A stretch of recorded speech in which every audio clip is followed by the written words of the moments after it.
Bonjour, dans cette courte mini-vidéo, je vais vous fournir quelques explications sur le type de projection cartographique qui a été utilisé pour ce jeu, ainsi que sur les latitudes et longitudes. Ici, Hélène Gaonac. La Terre est une sphère légèrement aplatie au pôle. Ici, on a une exagération de cet aplatissement. Étendre sa surface, la surface d'une telle sphère, sur une planche de jeu représente tout un défi. Ici, c'est la projection cartographique dite cylindrique équidistante qui a été utilisée. Mais avant de parler de projection, j'aimerais juste clarifier les notions de latitude et de longitude. Sur la grande planche de jeu, vous observerez qu'il y a des lignes que l'on peut dire horizontales et des lignes verticales, avec une étoile de couleur orange au centre du planisphère, de la mappemonde, comme on dit. Cette étoile se retrouve à la latitude et à la longitude de 0 degré. Qu'appelle-t-on une latitude?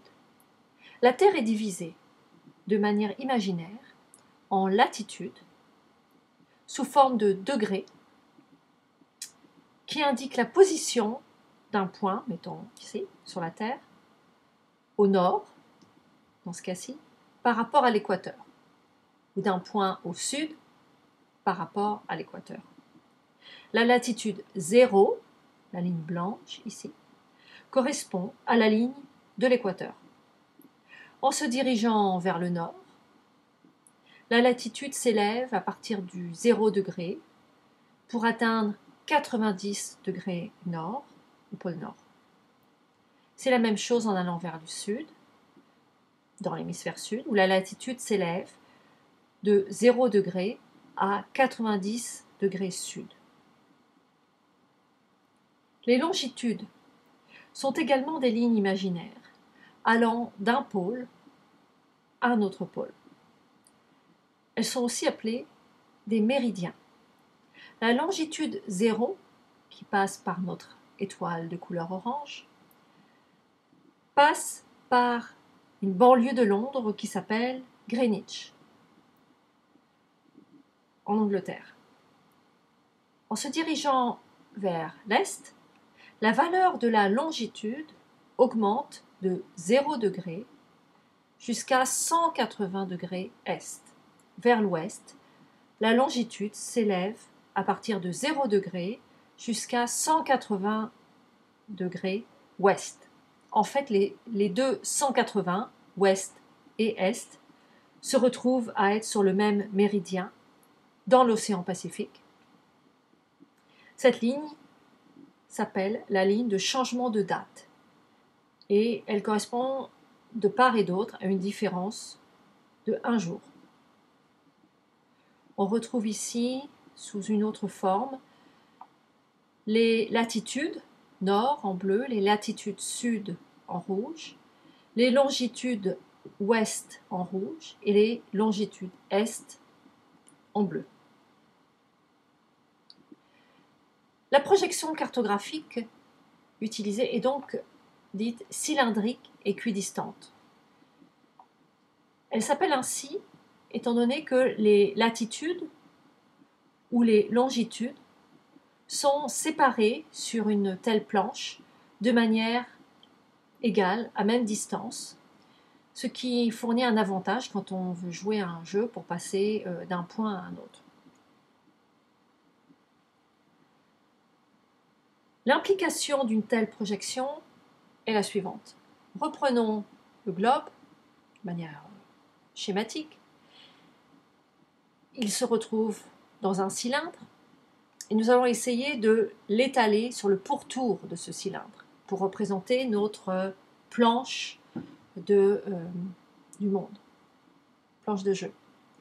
Si l'on prend des pastilles orange ici, avec une pastille qui se retrouve ici au niveau de l'équateur, une pastille proche du pôle nord, une autre proche du pôle sud.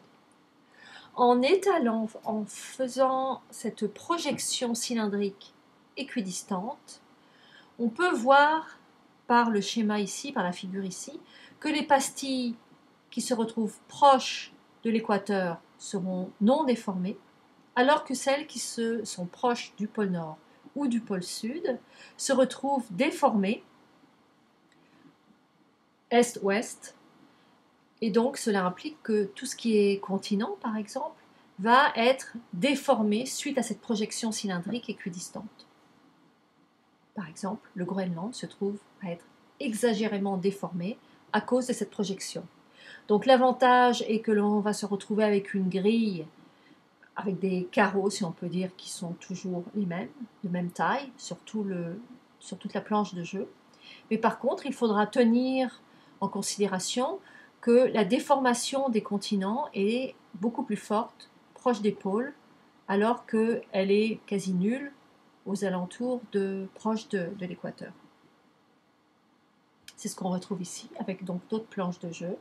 Le quadrillage régulier, mais vous voyez effectivement la déformation des continents et des océans en se rapprochant des pôles. Voici pour cette mini-vidéo qui vous expliquait le principe de la projection cartographique équidistante, cylindrique équidistante, ainsi que la latitude et la longitude. Vous pouvez trouver l'ensemble des mini-vidéos qui concernent ce jeu sur les climats sur le blog à l'adresse jeuxclimatfr.blogspot.ca. Merci, bonne journée.